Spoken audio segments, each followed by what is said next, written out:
वार्तालाप कर रही हैं, उनसे भी निवेदन है कि आप वार्तालाप करेंगे, मैं डिस्टर्ब हो जाता हूँ। मेरी नज़र सबकी तरफ है, ये मत सोचिए कि मैं देख नहीं रहा हूँ किसी को। और कोई एक समझदार व्यक्ति खड़ा हो जाए, इधर बालक हल्ला कर रहे हैं, इनको भी थोड़ा सा निकलवा दो।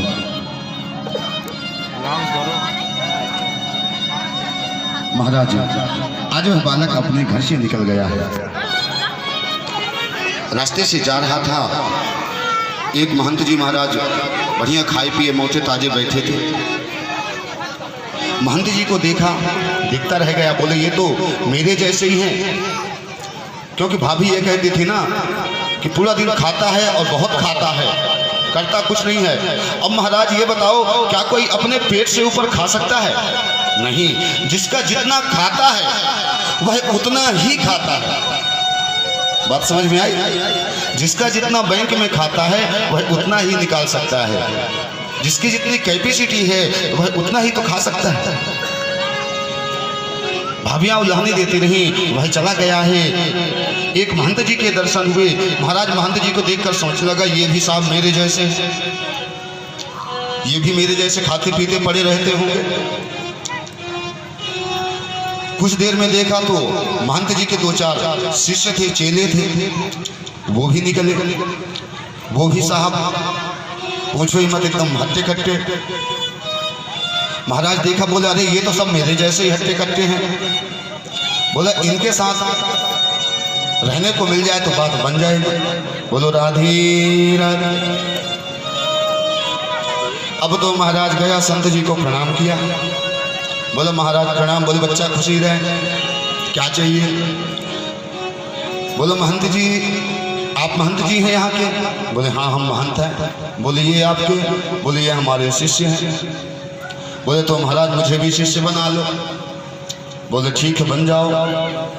बोला महाराज ये बताओ, शिष्य तो बन जाऊंगा पर करना क्या पड़ेगा? काम बता दो पहले, क्योंकि काम के चक्कर में तो मैं खुद ही भाग के आया हूँ।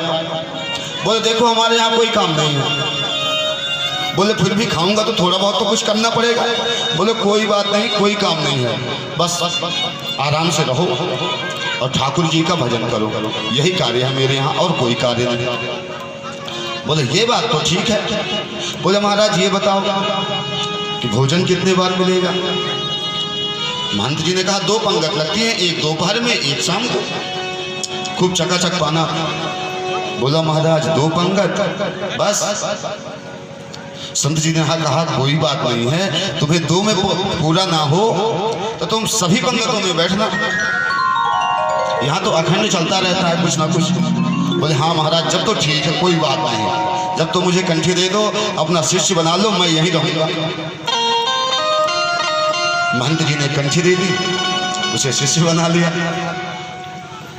रहने लगा साहब, रहता रहा, बढ़िया भोजन पाता, ठाकुर जी का भजन करता, यही कार्य था वहां। एक दिन सवेरे सो के उठा, ना तो महाराज चूल्हे जल रहे, ना बर्तन खटक रहे, ना आटा लग रहे, ना सब्जी कट रही। दोपहर हो गई, कोई बात नहीं बन रही है।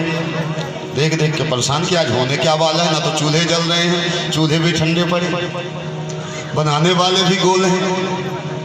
गुरुजी के पास गया, बोले गुरुजी। बोले हाँ बच्चा बता। बोले आज तो चूल्हे वगैरह सब ठंडे ही पड़े हैं महाराज, चक्कर क्या है? बोले अरे मैं तुम्हें बताना भूल गया था। बोले क्या बात है गुरुजी बताइए। बोले आज एकादशी है और हम वैष्णव हैं, एकादशी का व्रत रखते हैं, तो एकादशी के दिन ना तो कुछ चढ़ेगा, ना कुछ बनेगा, ना कुछ कटेगा, ना कुछ पकेगा। बोले महाराज तो मेरी भी एकादशी है। बोले हाँ, अब तुम वैष्णव हो गए हो, मेरे शिष्य बन गए हो, तो आपको भी एकादशी तो रहनी पड़ेगी। बोले महाराज मैं एकादशी रह गया तो द्वादशी तो देख ही नहीं पाऊंगा। बोलो राधे। बोले महाराज मैं तो द्वादशी देख ही नहीं पाऊंगा, एक काम करो, एकादशी तो और शिष्य है, इनसे करवा लो। गुरुजी बोले कोई बात नहीं, भोला है बेचारा, सीधा है। बोले काम करो, देखो बनाना तुमको पड़ेगा। बोले गुरुजी मरता क्या नहीं करता, सब बना लूंगा। इस समय हमारे भी नंबर आ जाते हैं कभी कभार साहब। बोलो राधे राधे। हाँ जब खाना है तो बनाना पड़ेगा, उसमें कौन संकोच की बात है। बच्चा रामदास बोला ठीक है गुरुजी, मरता क्या नहीं करता, आप कहो तो सही, हम बना लेंगे जो कुछ करना होगा। महाराज गुरुजी ने शिष्यों से कहा भाई एक काम करो, इसको 2 सेर आटा दे दो, आलू गुड़ इत्यादि जो भी हो उसके साथ में वह सब दे दो, पर ध्यान रखो यहाँ नहीं बनाओगे। बोलो फिर कहाँ बनेगा? बोले जंगल में चले जाओ, नदी के किनारे बनाना और वहीं पे हमसे पाना। बोले गुरुजी ठीक है। महाराज आटा आलू गुड़ इत्यादि उसे सब मिले और लेकर के जंगल की ओर चल दिया। तभी गुरुजी पीछे से कह रहे देखो जा तो रहे हो, पर भोजन बनाना और बनाने के बाद ठाकुर जी को भोग लगाना, और जब ठाकुर जी को भोग लगा के तब प्रसाद को पाना। बोला जी गुरुजी ठीक है। जंगल को गया, नदी के किनारे साहब अपने चूल्हा चक्की को बैठाया, सिस्टम बनाया अपना, और आटा उटा लगा के जैसे कच्चा पक्का जैसे बनाया। बनाने के बाद थाली में उसको सजाया। जैसे ही थाली में सजाया तैसे ही ध्यान आया कि गुरुजी ने कहा था कि भगवान का भोग लगा के पाना। अब महाराज भगत एकदम बहुत सीधा, कभी पूजा पाठ करता नहीं था, बस यही हरे रामा हरे कृष्णा यही थोड़ा बहुत जानता था। अब महाराज वो सोचा कि ठाकुर जी आएंगे, जब प्रसाद पाएंगे तब मैं पाऊंगा, क्योंकि गुरुजी का आदेश है। अब महाराज क्या कहने लगा कि राजा राम आइए, मेरे राम आइए, मेरे भोजन का भोग लगाइए। राजा राम आइए, राजा राम आइए, मेरे भोजन का भोग लगाइए। राजा राम आइए, मेरे राम आइए, मेरे भोजन का भोग लगाइए। राजा राम आइए, मेरे राम आइए, मेरे भोजन का भोग लगाइए। महाराज कीर्तन करता रहा कि हे ठाकुर जी पधारे और इस मेरे भोजन को भोग लगाएं। महाराज काफी समय हो गया, सोचता है कि हो सकता है आचमनी वगैरह कुछ नहीं ले रखा हूं, तो ठाकुर जी कह रहे होंगे कि रूखी सूखी रोटी बनाया है, मैं नहीं पाऊंगा। तो कितने विनय से कहता है आचमनी अर्घान आरती यहाँ यही मेहमानी।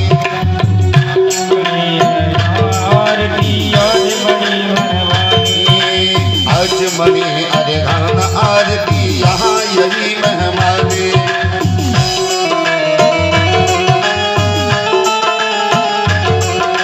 सूखी रोटी पाओ प्रेम से पियो नदी का पानी। राजा राम आइए, मेरे राम आइए, मेरे भोजन का भोग लगाइए।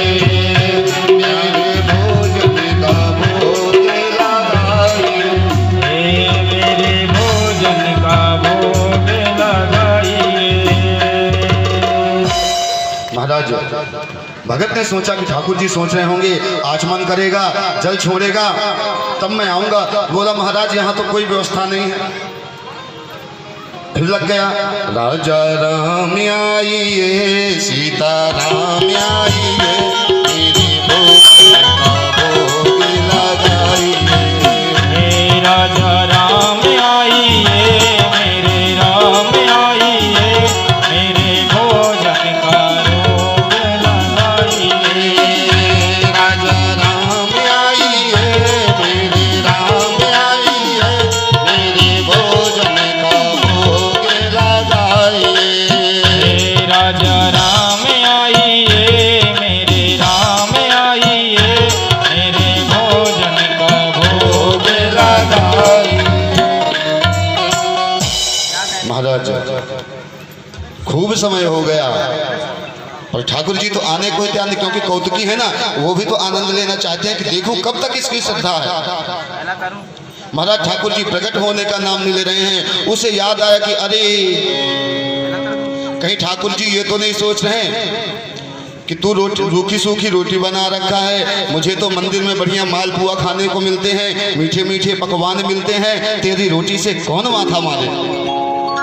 तो कितना सुंदर भाव प्रदर्शित कर रहा है कि भूल करोगे यदि तज दोगे भोजन रूखे सूखे, भूल करोगे यदि तज दोगे भोजन रूखी सूखी, भूल करोगे यदि तज दोगे भोजन रूखे सूखे, भूल करोगे यदि तज दोगे भोजन रूखी सूखी।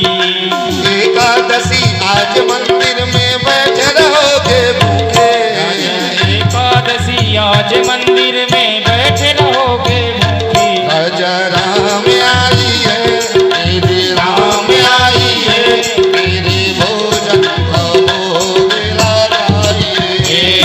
राजा राम आई है मेरे राम आई है, मेरे भोजन का भोग लगाइए। महाराज जैसे ही यह शब्द कहा है कि महाराज भूल करोगे, अगर तुम ये सोच रहे हो कि मंदिर में पकवान मिलेंगे तो मंदिर से तो महाराज जान बचा के मैं खुद ही यहाँ आया।